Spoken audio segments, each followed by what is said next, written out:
Pedro Terrés consiguió una preparación profesional completa, procurando constantemente su superación técnica y científica. Fue alumno del famoso doctor Izquierdo, que dijo de él que alcanzó la categoría de un gran clínico y que, como su ayudante de cátedra, sus lecciones no eran las de un principiante, sino las de un gran catedrático.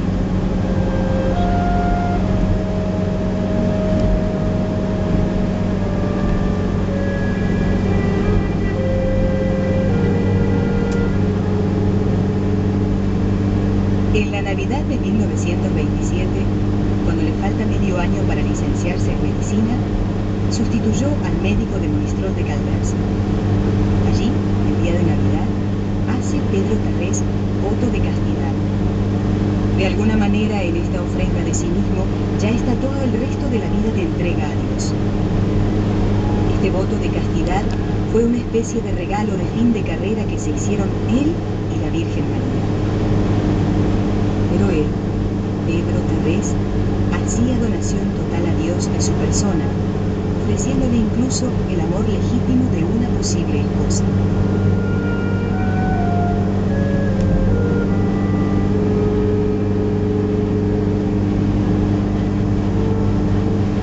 Consciente de que su santidad iba íntimamente ligada a su profesionalidad, decía: la medicina y su ejercicio es el medio más adecuado para servir a Dios en los cuerpos y en las almas.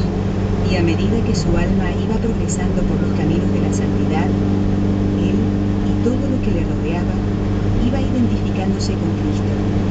Por eso dijo en varias ocasiones: el lecho es para el médico un altar y el enfermo es Jesucristo. Se ha dicho de él acerca del modo que tenía de visitar a los enfermos. Al llegar ante él, ya lo amaba con la mirada. Le visitaba con todo interés, con respeto, como si venerara en aquel cuerpo enfermo el alma que llevaba dentro.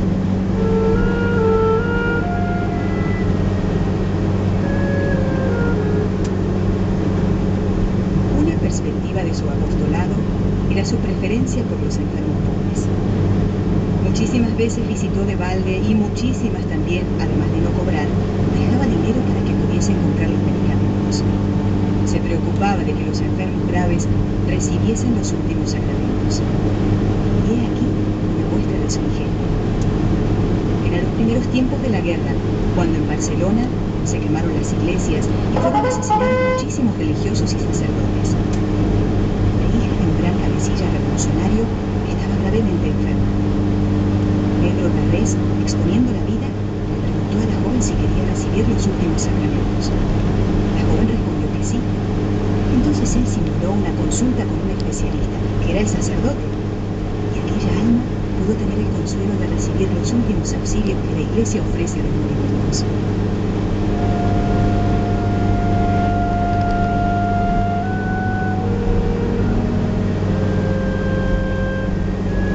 Si bien él procuró atender siempre bien a todos los enfermos, como hombre de gran corazón que era, hubo un caso que dejó en su alma una huella imborrable. Un médico compañero suyo le pidió un día que le sustituyera en un dispensario que tenía por las estrechas calles de la parte baja de las Ramblas, cerca del puerto.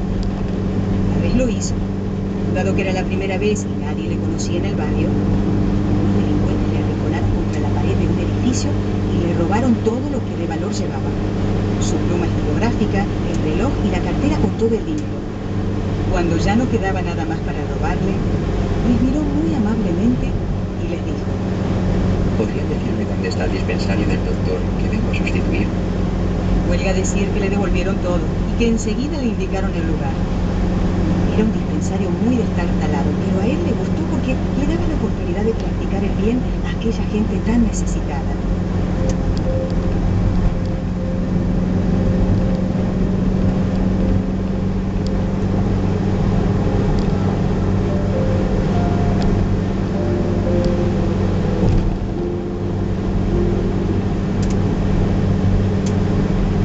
Cuando terminó de visitar a los enfermos que estaban esperando, preguntó si por el vecindario había alguna muerte.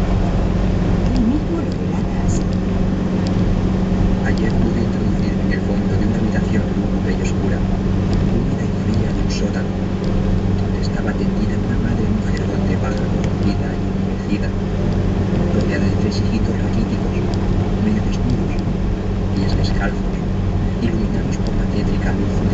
hermosa vela de sebo. Los hijos lloraban pidiendo pan. La madre jadeaba penosamente, tosiendo y expectorando algo que le arrancaban del fondo del pecho. El padre impotente, honrado trabajador en paro, lloraba por haber sido despedido de la fábrica, porque el dueño había tenido que reducir gastos.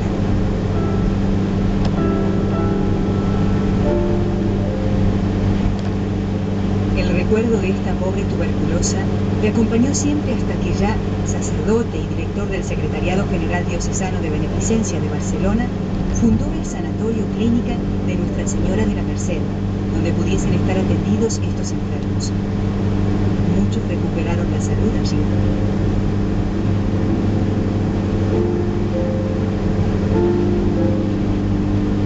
Los comienzos de ese sanatorio coincidieron con la verbena de San Juan. Tarrés no dormiría en toda la noche, y al día siguiente, rendido con la cabeza entre las manos, profundamente preocupado, estaba en su despacho del centro del cual era conciliario. Al preguntarle a alguien si deseaba algo, si no se encontraba bien, contestó: No he podido dormir en toda la noche. ¿Está pues enfermo? No, pero de cada cohete o petardo que oía, instintivamente valoraba su precio según el ruido. He pasado la noche haciendo sumas y yo no tengo sábanas para el sanatorio. Pasó muchas horas de la noche en oración, hasta que un día entró una señora en el secretariado y le entregó 100.000 pesetas.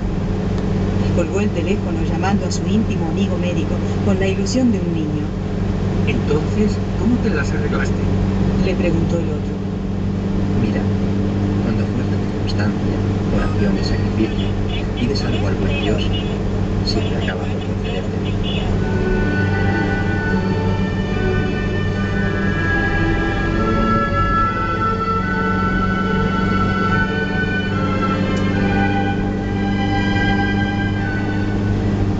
Un aspecto esencial en su vida apostólica fue su pertenencia y dedicación al movimiento precocista.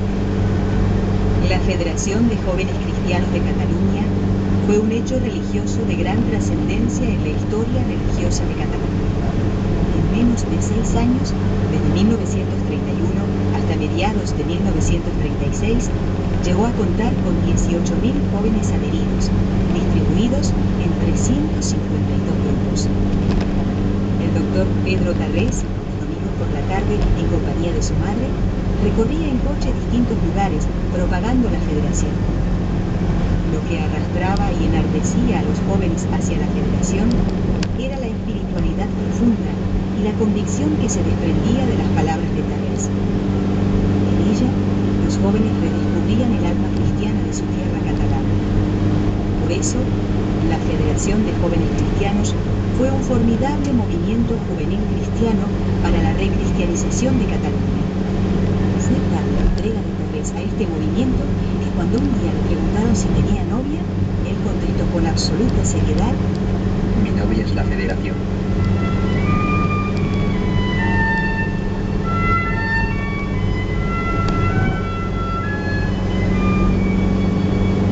Una característica de la actividad apostólica de Tarrés con la juventud, tenía entonces 27 años y gozaba ya de un notable prestigio profesional, es su gran amor a la virtud de la castidad.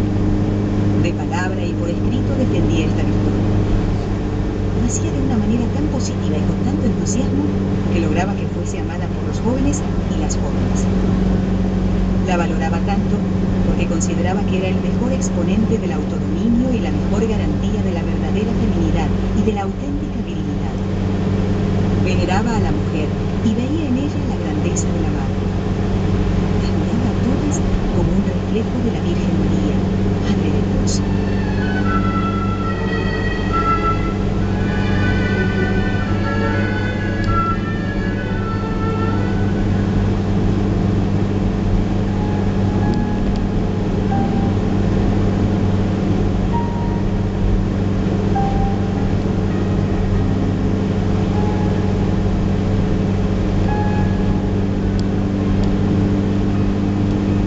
Los primeros días de la Revolución de julio de 1936 en Barcelona, como en el resto de España, donde los anarquistas se hicieron con el poder de hecho, se vieron marcados por los asesinatos y la quema y destrucción de iglesias y conventos.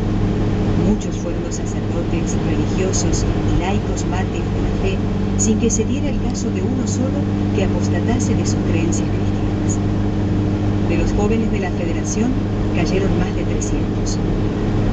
Al principio, el doctor Pedro Tarrés salvó la vida y pudo continuar yendo al hospital de San Pablo, utilizando los transportes públicos, ya que el coche se lo habían requisado.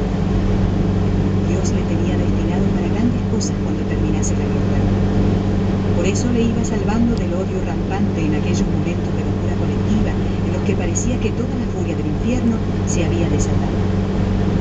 Los registros de domicilios y las detenciones a altas horas de la noche eran habituales. La calle era el lugar más seguro, puesto que las denuncias de algún vecino ponían en peligro la vida de los que permanecían escondidos en sus casas.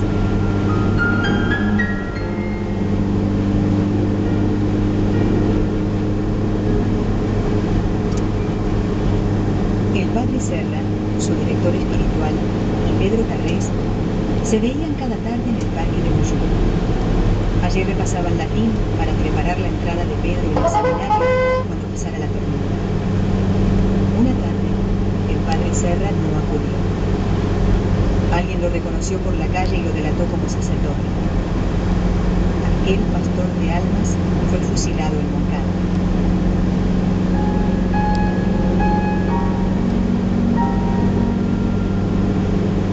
Los registros llegaron también al piso de Tarrés. En su casa se presentó una patrulla de milicianos. Tenían órdenes de detenerle y llevarle a la carretera de la Arrabasada, en el Tibidabo, para asesinarlo. Empezaron el registro buscando unas armas que naturalmente no encontraron, porque no las había.